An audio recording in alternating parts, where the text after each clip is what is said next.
Well, hello, Deirdre. How are you this evening? I'm well, Michael. Welcome to everybody who's joining us for Yeah, this. great to be here. We want to welcome everybody who's joining us for this um, next installment of the Distinguished Lecture Series. And I hope you'll take the time to add your location in the chat. We always like to see how far our reach is. We've been having a great audience. This series I'm very proud of. It goes back till roughly 2007 when we first opened the Carriage House, which we don't have anymore, but it was during the when the pandemic started. This gave us a great model to begin to think how we could provide these kinds of mathematical opportunities in this virtual environment. And I think it was a great decision. And I have loved the talk so far and looking forward to it tonight as well. Yeah, I agree completely. This is virtual distinguished lecture number 7 with Dr. Ken Ono, and very excited that he is joining us. And we will have one more coming up next month as well. So those of you who are tuning in tonight, keep your eyes open for the final distinguished lecture of 2022 next month with Dr. Della Dumba. We have lots of other great programming that I would love to encourage our viewers to join us for. We have our fall virtual programs series, which just started this week with we had a great presentation by a new group that we're working with called Our Fam. They're preparing for a conference coming up next month that is for especially for student mathematicians, special reach toward those who feel marginalized within the mathematical community, but really open for anyone. And so that's a great event coming up, as well as several other really top-notch virtual programs coming up. We also are very shortly going to be opening our application process for outreach programs. And for those of you who aren't familiar with the MAA outreach programs, this is a great resource for funding projects that you might want to work on with colleagues and with maybe a neighboring school or with some other aspect of your community. It's a wonderful source of funding for some of those projects that can really enrich your own math program and those of your community. So also be on the lookout for those, for information about those. And you can sign up to get our programs emails on a regular basis as well. So if you're interested in sort of keeping up to date, sign up to get those weekly programs emails. Absolutely. So with Great. that, maybe, That's yeah, great stuff. yes. So with that, we'll go ahead and get started with our program for the evening. Dr. Ken Ono from the University of Virginia, and Michael, I will let you do the proper introduction. Thank you, Deirdre. Ken, welcome. Glad to be here, Michael. Great to have you here tonight. So I know I'm very much looking forward to hearing your talk tonight. When I saw AGM in there, it really sent me back to little more than 30 years ago when I first learned about John and Peter Borwine's work on the AGM and fast calculation of transcendental functions and other things, which is great, and great to see you're expanding on that in a totally different context. And I'm looking forward to hearing about that. But I also just want to tell people in the audience how a little bit about you. I don't remember, Ken, when we first met, but I have admired your work for a long We probably time. shouldn't mention that because then we'll reveal how old we are. Oh, yeah. Well, yes, we can. Okay. We don't have to go quite that far, but Ken, you have a background that's maybe not unique, but quite interesting for somebody in mathematics. You actually did a stint as a professional biker, for example. A long time ago. Well, okay. But and still advise some swimmers, I believe, on technique using some of your mathematical modeling type stuff, I believe. Yeah, that's correct. That's So right. you've done all kinds of things like that in the sports world. But one of the things, so Ken is currently the Marvin Rosenblum Professor of Mathematics and also the chair of the department at the University of Virginia.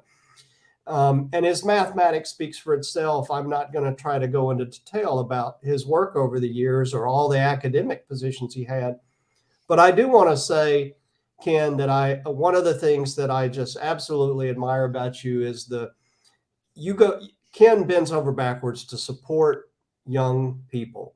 His work with REUs, with mentoring students throughout the years, his work with his advisees, that is something that I really appreciate and admire, Ken. So I just want to say that publicly.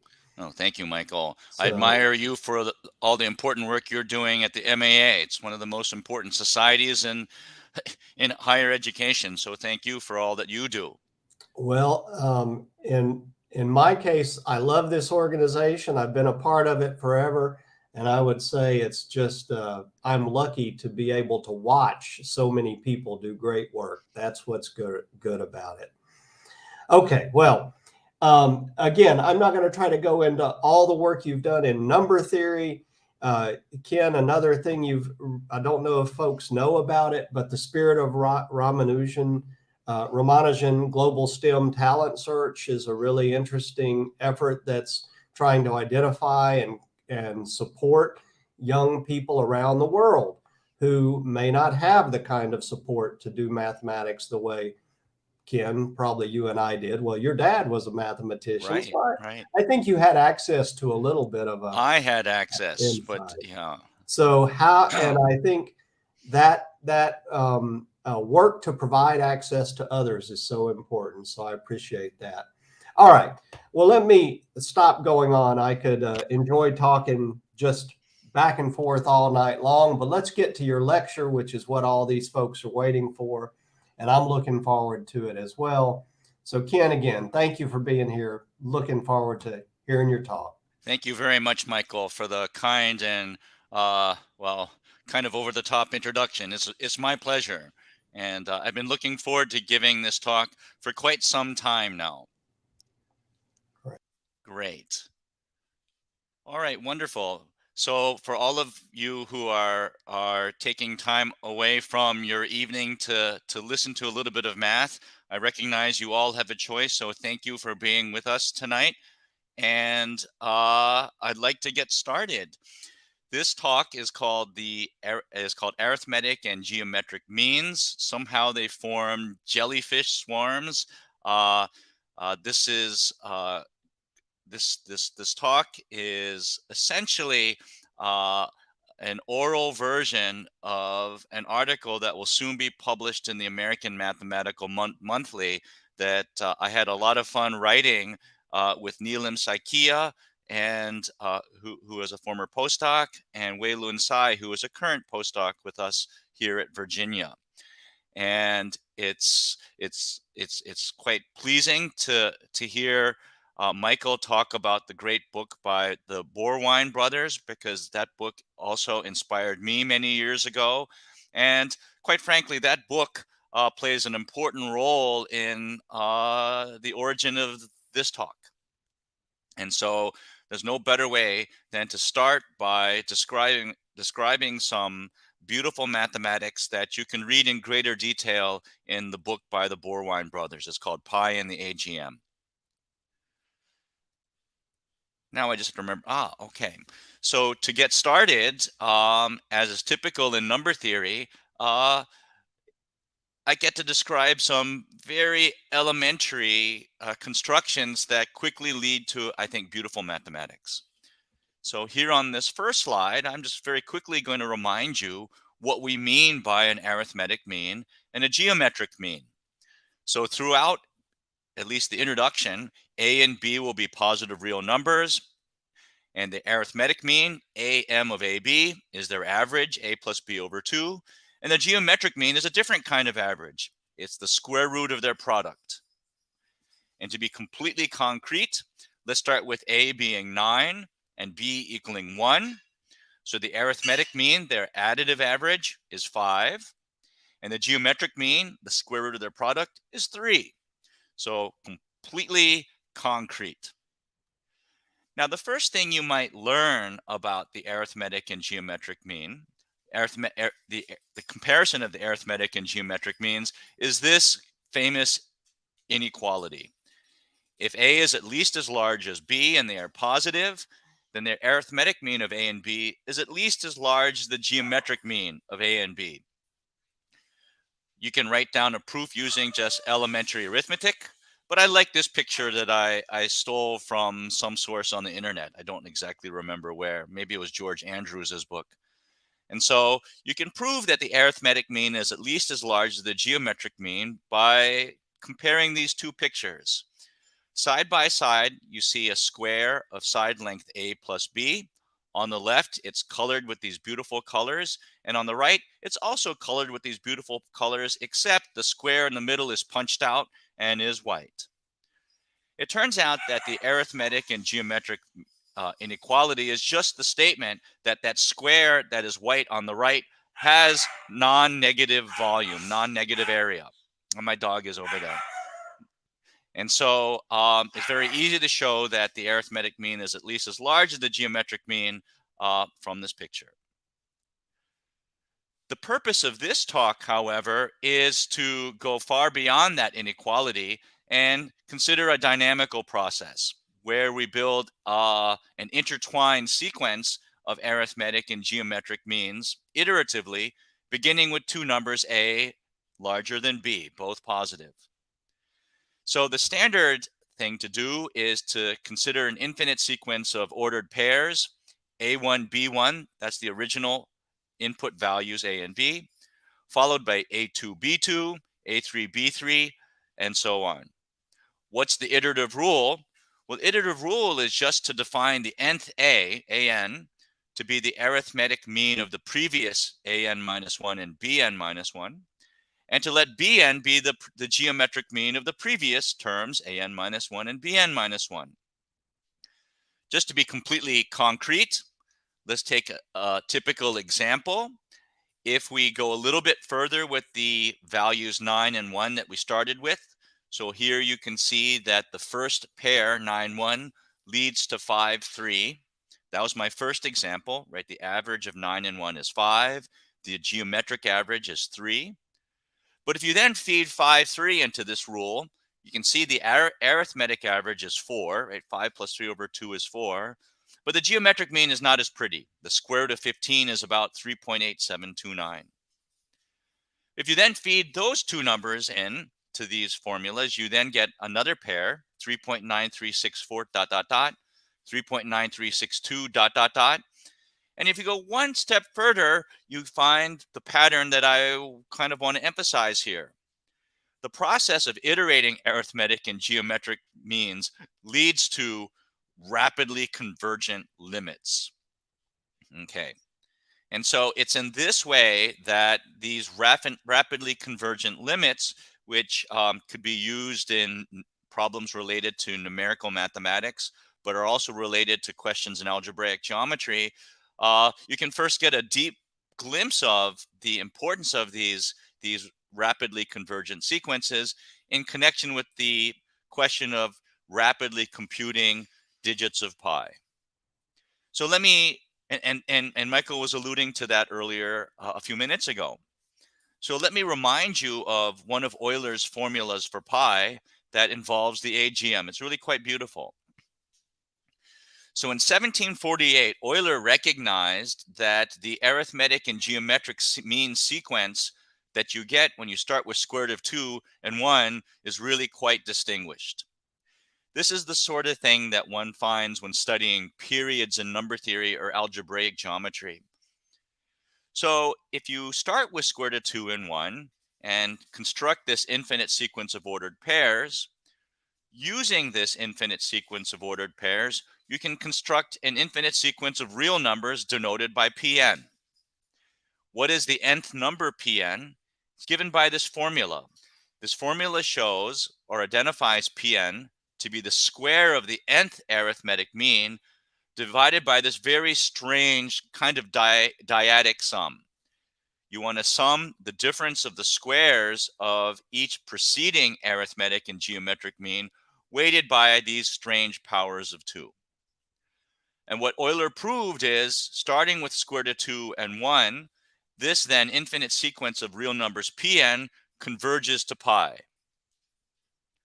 So just to illustrate that, let's start with computing the first 4 or 5 values in this sequence. So if you plug in square root of 2 and 1 into this formula for P1, you get back 4. That's not very impressive, right? The best integer approximation to pi is 3, so 4 doesn't look very promising. However, if you write down the second term, P2, that only requires 2 ordered pairs, you get 3.1876. That's a little bit more pleasing because at least we know that 3.1 agrees with the first 2 places of pi. And then when you write down P3, it's really quite nice because you get 3.141. That's quite pleasing. However, what's really striking about this sequence is that if I take 2 more terms, you'll realize that the first 3 terms only barely give a glimpse of something far more astounding.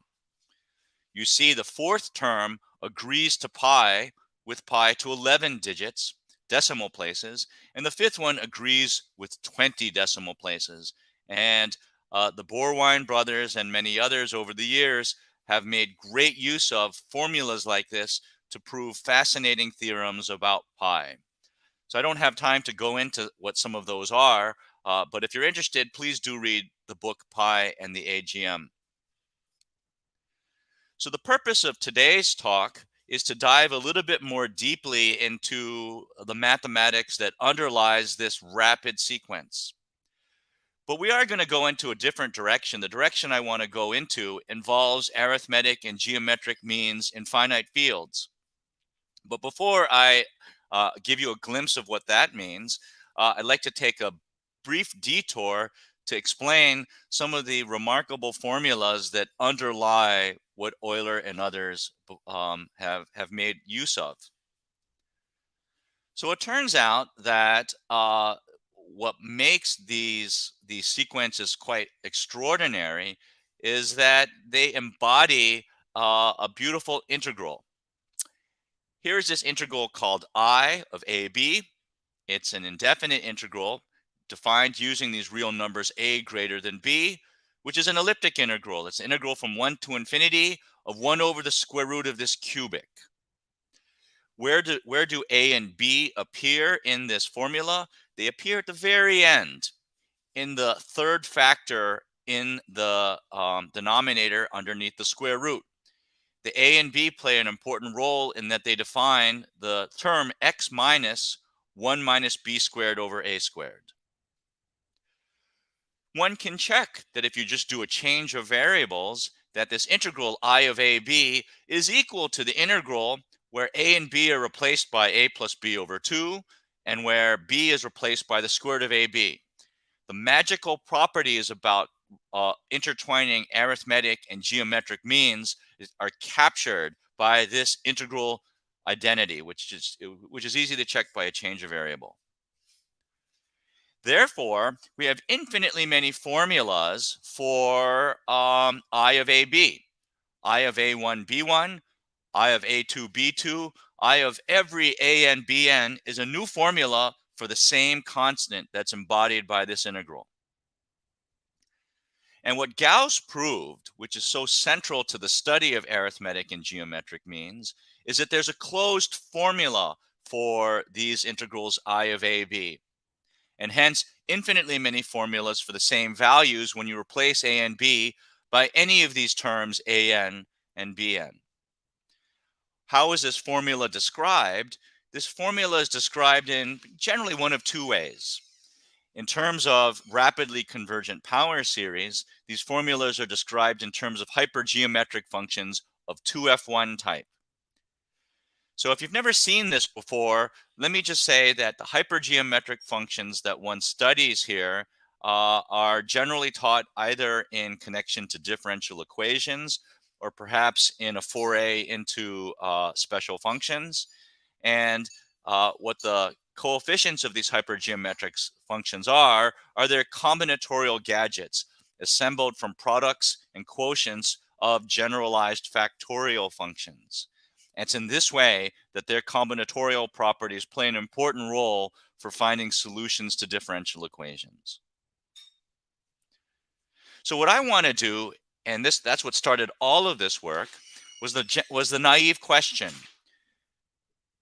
In number theory, we like to study questions over the integers, questions over the rational numbers, and we also like to see to what extent those properties are embodied in finite fields or local fields or p-adic fields. And in this case, I just want to ask a simple question. What does the AGM look like in finite fields? For example, numbers mod p, if p is a prime, what can you say about them? And I thought, and I naturally believe that there would be an extensive literature on AGM over finite fields. After all, it seems like a very natural thing to consider. But it turns out that there isn't much of a literature, hardly any literature at all, maybe no literature at all. And so the article that we will be publishing soon in the monthly will explain some of the features that I hope you find quite beautiful. So to set the stage and to see where jellyfish come from, right? There's nothing that I've said up to this point that suggests that anything like jellyfish should appear. Let me just take one moment here to remind ourselves of some of the critical features in the AGM that were really important that deserves mention. So I want to make 3 points. The first point is that out of the real numbers, half of them have square roots. By that, I mean have square roots that are real, right? Square roots of positive numbers are positive. And if I want to define a process on the real numbers, I need to demand that the square root never leaves the real numbers. I also want to remind everyone that when we choose the square root of a positive number to be positive, we've made a choice. That choice was basically made for us in elementary school, but we'll stick with it. And let me just say that requiring that we choose square roots of positives to be positives is a very important ingredient in guaranteeing that the AGM is an infinite process that continues. And of course, both of these first 2 remarks I've made are just related to the statement that the square root of -1, or I, is not a real number. So if we want to look at finite fields, so capital F sub q will be what my notation for a finite field with q elements. And if you'd like, feel free to imagine that q is always a prime number. Let me remind you that, well, some of these 3 facts generalize quite nicely to all finite fields, but not all. The first fact is that square roots can only exist for half of the non-zero elements in a finite field. So in FQ, q minus 1 over 2 elements are quadratic residues, have square roots. Is that a problem? No, that's exactly analogous to the statement that half of the real numbers have square roots.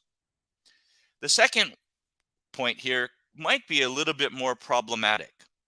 How do we choose square roots like we did in the case of reals when we don't have a natural notion of a sign? What does it mean to be positive or negative in a finite field? There's no natural ordering on the finite fields that make that very clear to us. So is that a problem? It turns out that that's not going to be a problem, as I'll explain in a moment, because what's really at play here is that -1 for the real numbers doesn't have a square root. And so maybe what we want to focus on today are those finite fields for which -1 is not a square, is not a quadratic residue. And that is certainly the case for the finite fields FQ, where Q is 3 mod 4. So what about those finite fields FQ where Q is not 3 mod 4? Well, a lot of what I'm describing we'll go through where you make a slightly different convention. And if you want to think that through, I invite you to think that through on your own, or wait for the paper when it comes out. So for the rest of this talk, I want to study finite fields with Q elements, where Q is 3 mod 4. So what does the AGM over a finite field look like for Q's that are 3 mod 4? Well, here, let me give you the definition.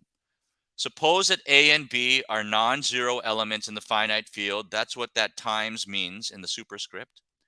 And let's suppose, additionally, that A isn't plus or minus B. If A equals B, no definition of the AGM would be interesting because the arithmetic and geometric means would always be equal. We wouldn't go anywhere. And if A were negative B, then A plus B would cancel. That wouldn't be interesting. And so the only situations that we need to consider are A's, which are different from plus or minus B. But for us to be able to start an AGM sequence, I need to know that A times B is a square. Otherwise, there's no square root. There's no geometric mean that I could take. So I only need to consider those A's and B's that satisfy these conditions, which are more or less equivalent to A and B being positive from the classical case. So what I want is I want an infinite sequence, which is already something hard to imagine since I'm in a finite field, which is what makes this interesting. But at first glance, I want to write down an infinite sequence of A's and B's, A1, B1, A2, B2, so on and so forth, that embodies what we did earlier. Namely, for each n, I want to define an to be the arithmetic mean, the average of the previous an minus 1 and the bn minus 1. And I want to define bn to be the square root of their product. Now I have to be cautious. I have to make sure that this is well defined. And so what I need to do is say that when I write down a geometric mean, namely when I define bn minus 1, I generally have a choice, right? 4 has 2 square roots in every finite field, plus and minus 2. They are generally not equal. Certainly, if Q is 3 mod 4, they definitely won't be equal. And so how do I choose the right square root, say, of 4 in this finite field? Well, it turns out I'm going to choose the right square root so that the product of the corresponding arithmetic mean with this choice is also a square, allowing this process to continue. Why is this well defined? This is well defined because since I'm choosing Q to be 3 mod 4, -1 will not be a square. So exactly one of the square roots, say of 4, would allow this process to continue while the other one will break. Great. As I said before, there's nothing magic about 3 mod 4, but let me stick with 3 mod 4 because then the role of -1 is exactly the same as what we have in the real numbers. So here's an example. Here's the finite field, which is just the residue class ring of the integers mod 7, 0, 1, 2, 3 through 6. So I'm going to start with the original pair 1 and 2 for A and B. A times B is 2. So what I've shown you here is the Legendre symbol. And the Legendre symbol 2 above 7 is 1. 2 is a quadratic residue. Indeed, 9 is congruent to 2 mod 7. So the square root of 2, there's 2 of those values, both 3 and 9. The arithmetic mean of 1 and 2 is easy. 1 plus 2 is 3. The multiplicative inverse of 2 is 4. So the arithmetic average of 1 plus 2 is 5, right? 3 times 4 is 12, and 12 mod 7 is 5. So this is just congruence arithmetic. Writing down the first geometric mean means I want to take the square root of the product of 1 and 2. I want to write down the square root of 2. There's 2 choices for the square root of 2 mod 7, namely 3 and -3. So whatever that first geometric mean is, I have a choice. And as I said earlier, only one of those choices will work. So, well, I want to compute the Legendre symbol, 5 times plus or minus 3. That gives me plus or minus 15. But it turns out that 15 is a quadratic residue mod 7. It is a square. But -15 is not, meaning that the only choice I have for the geometric mean of 1 and 2 is the value 3. In this way, I can write down a sequence of ordered pairs. Starting with 1, 2, I've shown you how to get these blue pairs, the numbers 5 and 3. If you follow the same rule and plug in 5, 3 into this, you would then get the next arithmetic mean of 4, right? You see that 5 plus 3 is 8. 8 is twice 4. 5 times 3 is 15. Mod 7 is 1. And there are 2 quadratic residues, 2 square roots of 1, but only the one that works is 1. And if you repeat, you get this orbit. By the time you get to 3, 6, you get to a place where the next term wraps around and gives you 1, 2, which is what you started with. So because we're in a finite field, it's guaranteed that at some point you have to wrap around and encounter an ordered pair that you've seen before. Now let's just stop for a moment and ask, what kinds of sequences can we get? Well, I make these pair 3, 6 red to make a point. If we reorder 3 and 6 and call it 6, 3, I know the next arithmetic and the next geometric mean still have to be 1 and 2, right? Product and sum are commutative. But you can't just naively reorder these pairs in the problems that I've started with, because the first term is always the arithmetic mean, and the second term is always the geometric mean. So what that means is that 3, 6 can attach to this orbit in the following way. So as I just said, 6, 3 also goes to 1, 2, because addition and multiplication are commutative. So there's another sequence that one gets. If you instead start with 6, 3, what you do is you end up entering the orbit that you get when you start with example 1 and 2. And a moment's thought will reveal then, attached to every one of these ordered pairs, there's this reordering trick that allows you a length 1 step into this orbit. What is true? It turns out that if you compile all of the possible AGM sequences mod 7, all of them, write down any AB that leads to a sequence, you can graphically in 3D visualize that as I've shown here. There's this length 6 orbit, which is this 1, 2 that I started with. And above every one of those 6 pairs in that length 6 orbit, I can reorder the pair leading into it and have it be a length 1 step leading into one of these points in this orbit at the top. So I hope you agree with me that that looks something like a jellyfish, a bell head with tentacles leading up to each of the nodes in this bell head. So the first takeaway is, if we had time, maybe and if some of you want to go compute this on your own, we could pick different finite fields and try to see what kind of objects you get. My time is limited, so let me do that a little bit for you. If you study the finite field mod 19 and assembled all of the sequences that you could possibly get, what you get is you get a collection of 8 disjoint directed graphs, which all look like these jellyfish. 6 that look a lot like what we saw over the finite field with 7 elements, but 2 much larger ones with 12 nodes.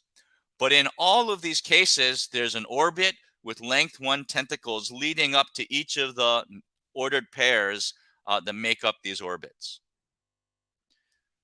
So leading up to the first theorem, which isn't very difficult to prove, but sets up the rest of the talk, let me give some notation that sort of gives a glimpse of what this theorem will say.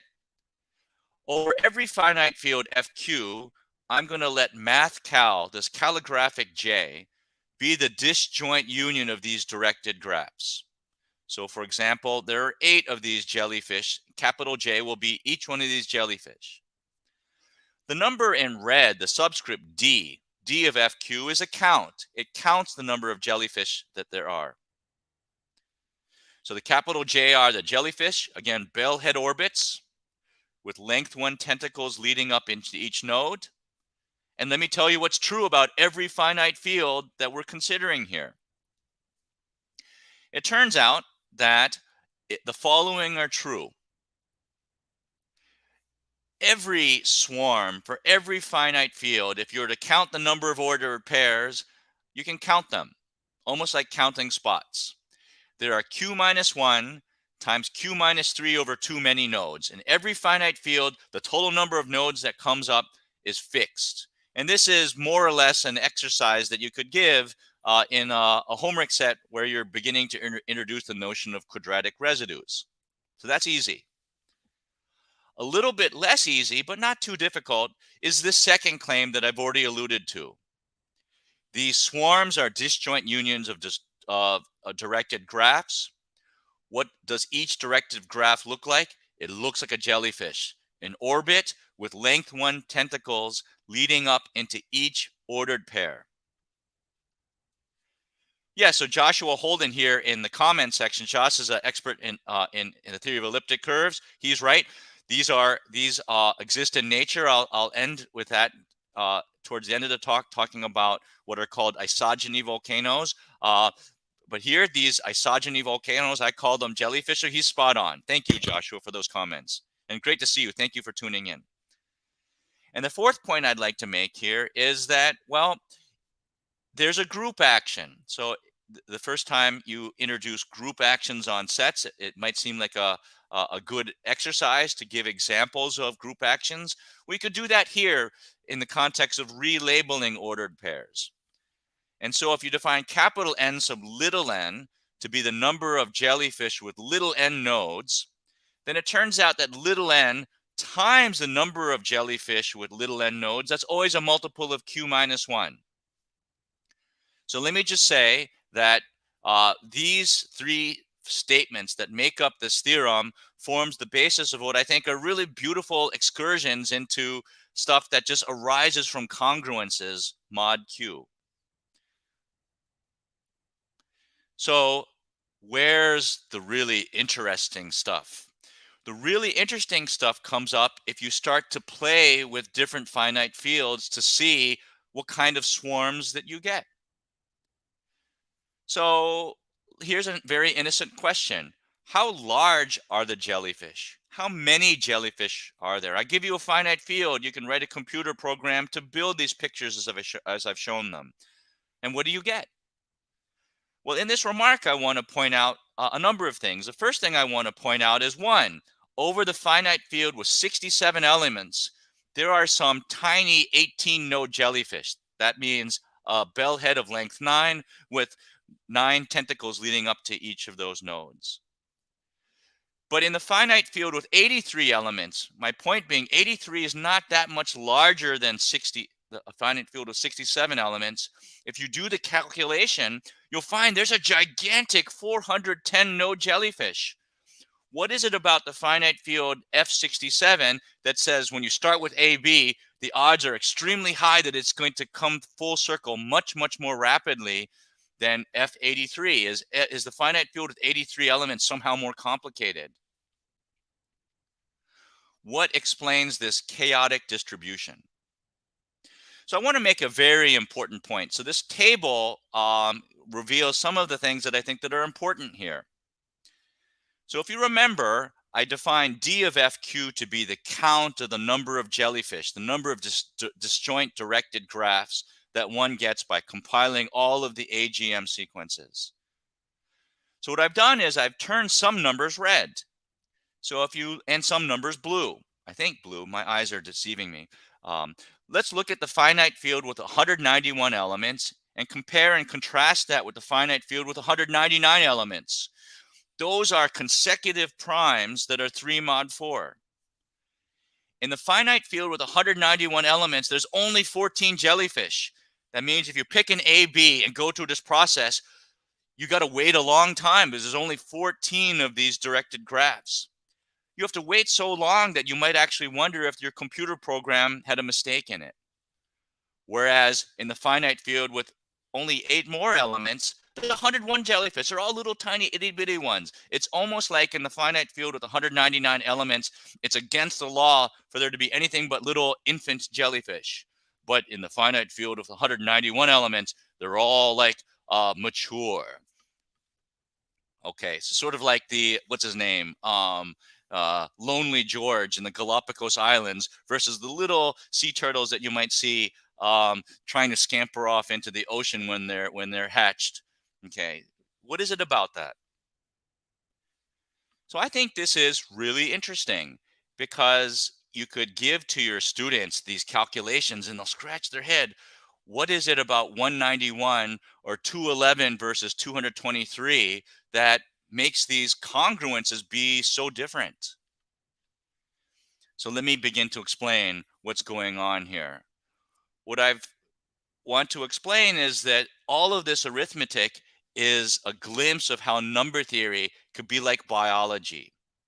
So not only do these jellyfish, I hope you agree, look like jellyfish, what I'm really describing to you here is a problem in taxonomy. I want to study the taxonomy, right? Kings play chess on funny green squares. If high school wasn't a nightmare for you, you remember what I'm talking about? What this jellyfish stuff is something like taxonomy, but in number theory. So the first thing I want to point out is there's a little theorem we'll prove in this monthly article. It says that the number of these jellyfish is at least 1/2 square root of q. And I've identified some of these finite fields where the number of jellyfish seems to be unusually small. And they're listed here. How close is this lower bound to the truth? Well, you might say it's not very close, but I will say this is actually pretty close. Right? 87 is not that much larger than 43, certainly when I'm considering a finite field with over 7,000 elements. I actually know, I think, what the correct lower bound is. Maybe I shouldn't say I think, I do know. I have a graduate student. Her name is Eleanor McSpirit, who will be explaining some of this in greater detail than I'm describing here. And the correct order of magnitude is something like the square root of q times log q. But let me explain why we can arrive at this theorem. We can arrive at this theorem because everything I've described is a glimpse of a very rich structure embodied by elliptic curves. So just a very, very quick crash course on elliptic curves. Elliptic curves can be thought of as solutions to an equation like this: y squared equals a cubic. Here's a graph of an elliptic curve drawn in the ordinary real Cartesian plane. And what this graph shows you is that the typical line will intersect this cubic in 3 points. And what the points of intersection on this curve are meant to embody is a group law. So in this picture, you see points P, Q, and R. What might look strange for you is the location of R. R is located as the reflection over the x-axis of the point negative R, which is the third point of intersection of the line connecting P and Q. Let me not go into why that is a group law. I think many of you probably study this. It's a very beautiful result in mathematics. And let me just say that over finite fields, although this picture doesn't make sense, the defining equations embodied by these lines does. So elliptic curves given by equations very much like this define groups. And because the order in which you give points don't matter when you draw the line between them, it turns out that this group law is abelian. And over a finite field, since there's only finitely many points, this is a process for writing down large supplies of interesting finite abelian groups. So what I want to do is study some equations over these finite fields that have been well studied before us. If you've never seen this before, I assure you that you can buy books by Silverman. He's got many books. These curves are in all of them. They're very famous. And the curves that I want to study are referred to as the genre curves. So FQ is a finite field. And I'm going to choose lambda to be some number other than 0 and 1. And the equation that I want to study is here: y squared equals x times x minus 1 times x minus lambda. If you write down the collection of points that satisfies this equation, so mod q, this is like a congruence. If q is a prime, I'm just solving y squared being congruent to this cubic in x, where the cubic in x depends on the choice of lambda. As I've described before, this is a way of writing down a family of abelian groups. How many of them? One for every lambda. And it turns out that among these abelian groups, they cut out a very special type of abelian group, those that always have the Klein 4 group as a subgroup. But there's something very interesting that happens. It turns out that if you substitute for this number lambda a perfect square, these very distinguished abelian groups have a very special property with respect to their two CELO subgroups. It turns out that in accord with 1, they still contain Z2 in direct product with Z2, but it can't contain like a Z4 cross a Z4. There's an element of order 2 in this first component, and there could be elements of larger 2 power order in the second component, but you can never have 2 independent pieces of order 4, and that's very important here. So what are the jellyfish swarms? They're embodied by a very special map. So if I let J of FQ be my jellyfish swarm, it's a collection of ordered pairs that I've asked you to visualize in terms of jellyfish. For every ordered pair at all in any one of these jellyfish, I'm going to associate one of these curves. Associating one of these curves means I need to give you a formula for lambda to plug into the last factor in that cubic. And what is that formula? I take AB and I turn it into B squared over A squared, which I hope you remember from slides ago when I talked about Gauss. There was a B squared over A squared. This is the same one. And so if you start with the finite field F7 with this jellyfish, or this part of this jellyfish, if you map AB to B squared over A squared, you get a remarkable cancellation. You get the elliptic curve E2 and a bunch of copies of E4. And if you do this for the finite field F19, what you could do is map this jellyfish, and I'm going to squash it so that you can see the elliptic curves. Each of these ordered pairs will map to an elliptic curve by that rule. The same kind of rule will apply to all the ordered pairs on all of these other jellyfish, but this one will map to this picture. It almost looks like it comes from organic chemistry. And what I want you to see is that there's some patterns. You can see the indices 6, 9, 17. What are the rules? So it's in this way everything I'm describing turns the arithmetic and geometric mean into these beautiful pictures of squashed objects that look like they come from organic chemistry, where each of the vertices are now an elliptic curve. So what are these directed graphs of elliptic curves? What's the significance of an arrow? And in particular, does the AGM that I've described actually define a natural process on elliptic curves in disguise? One where if we use the arithmetic of elliptic curves, we can learn something quite striking about this innocent process of averages. So this is the only most complicated word here. It's called an isogeny. A non-constant morphism between elliptic curves and isogeny if it respects the identity and has finite kernel. I'm not going to use that word again. Going to get rid of it because isogenies generally have the property that they're described by formulas. So it turns out that the AGM over finite fields is what we call an isogeny network. The most critical point here is in the second item. It says that if I have an ordered pair AN, BN, mapping to an ordered pair AN, B plus 1 in a jellyfish. This was the rule we started with. It turns out that the elliptic curves, E lambda, corresponding to each of those ordered pairs, comes endowed with a map. So the XY coordinate of the first curve maps to this very complicated looking XY coordinates for these other, yeah, thank you very much, Jim. I was going to say that.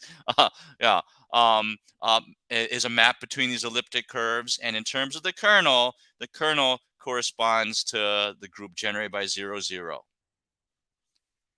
So what do the jellyfish represent as I begin to wrap up here? It turns out that each jellyfish has the property that the abelian group represented by the rational points for every ordered pair in that jellyfish is the same group. All of those curves corresponding to each of the ordered pairs are married to each other. They form a nice family, so marriage isn't the right thing. They're related to each other, and that the group of points that you get are always the same. So for example, as Jim said, the benzene, here's benzene, right? All of these curves, they're not the same in terms of their defining equations when we write them down, but when we consider the abelian groups that are formed from their points, in this case, it's always Z2 direct product with Z mod 12Z. They are related in this way. And that's why I'm talking about taxonomy. And so if we want to go back and count how many jellyfish there must be in a finite field, one answer is that there's a lower bound, and that lower bound certainly has to be related to how many kinds of abelian groups arise when we study these curves. And this is a very well-studied problem. And if you study this, it turns out that you can prove that in every finite field, there are at least 1/2 square root of Q, give or take a very small number, groups that arise. And by this isogeny theorem, there's got to be a different jellyfish, at least one for each different group. So then the question becomes, why is it then for some finite fields there are many, many, many more jellyfish? It then becomes a question of maybe for some groups, there's zillions of copies of jellyfish that arise. And that becomes the stuff of what's called the Cohen-Leinster heuristics. And it's one of the most difficult problems around. My friend Melanie Matchett-Wood, maybe you all know, just earlier this week was awarded a MacArthur Fellowship. She's one of the world experts on these counting problems in number fields and have applications to these elliptic curves. So I will tell you that even with the state of the art, thanks to works by Melanie, Lillian Pierce, and so many others in this important and active field, the problem that I've described for you, how many jellyfish are there, still remains open. It's related to those properties. But one thing is solvable, the lower bound. So to wrap up, you might be asking, well, is there another way of describing how many different kinds of curves come up? I gave you an example where there are a bunch of E4s. Is there multiplicity somehow a number theoretic thing? It is, and for experts in the audience who know about Gauss's theory of quadratic forms and how that leads into ideal class groups for number fields, there is yet another layer where we can describe this in terms of what are called orders in imaginary quadratic fields. And it turns out that the multiplicities, a number of E4s that arise in one of these pictures, is an incarnation of things that are well studied called class numbers. So in my paper with Neelam, Michael, and Wei Lun, we will go a little bit into more detail about how that works. But I think I'll stop that here. Let me just say that just starting with averages, a plus b over 2 and the square root of ab, you could begin playing with beautiful directed graphs that you can assemble in class. And you begin to see glimpses of very rich mathematics, even cutting edge questions in arithmetic geometry and number theory. And it all just boils down to trying to understand what the analog of work of Gauss and Euler looks like, what it looks like when you start asking for what is the analog of pi in this context, and that's what you get. All right, thank you very much. I hope you find that interesting. Interesting indeed. That was a fascinating talk, Ken. I judging from the comments that were coming through, you had a lot of other fans in the audience who agree with me. Oh, okay. Well, thank you, Joshua. Thank you, Jim. That was awesome. So thank let you, me just say, good to see you, Jenny. How are you? So let me just say that in just a couple minutes, for those of you who are watching through YouTube, we will have an opportunity if you want to interact virtually with Dr. Ono. You can put in questions or comments, other feedback, other connections you want to make with him. So stick around for just a few minutes.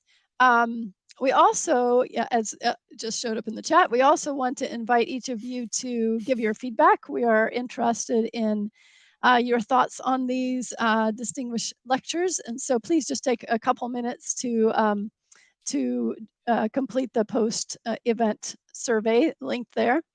And I want to just take the opportunity also to point out that Ken, you were talking about this as results that you have written up that are going to be showing up shortly in the Math Monthly. And just 3 weeks from now, our final distinguished lecture of this season is Dr. Della Dunbaugh, who is the editor of the monthly, and she will talk some about her experience of finding the math in her role as an editor. So please go ahead and join us in a few weeks.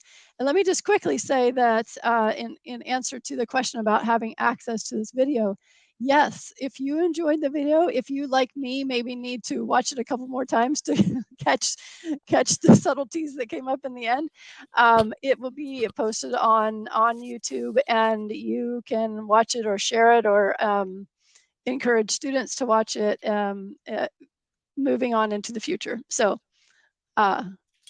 something's happening funky with my, okay. We'll take a couple minutes now. If anybody wants to pose questions for Ken or note other connections to other math that you've been working on, please feel free to pop it in the chat and we will highlight it. Okay, and I see a request for a YouTube playlist of the distinguished lectures. Yeah, so we will take that into consideration and try to make a playlist. Absolutely, I think we've had some wonderful lectures. Any questions, comments, any last remarks that you wanted to make that you, Ken, that you didn't have time to make? I actually really appreciated your comment at the very end about starting with a very simple concept that led to some very complex and sophisticated mathematics. It was a great example of how that happens in mathematics. Yeah, well, thank you. So thank you. It's quite innocent how that started. Yeah, that's great. Any feedback from the audience before we wrap up for this evening? It is a great opportunity to ask any question that you might want to ask Ken before we sign off.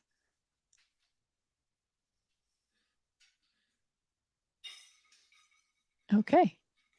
All right, wonderful. Well, I guess you explained thank you for coming. Yeah. Yes, I guess you explained everything so clearly. Oh, okay. Here's a question.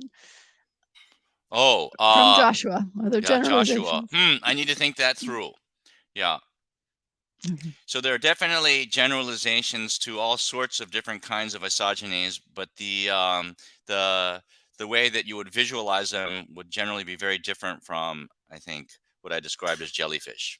Mm-hmm. Okay, well, thank you. You must have explained everything so well that people just don't have any questions to ask you at the moment. So all right, well, I had a great time. Thank you for coming. Yeah, thank you for a fantastic talk, and thank you to everybody for joining us. Okay. Bye, everybody.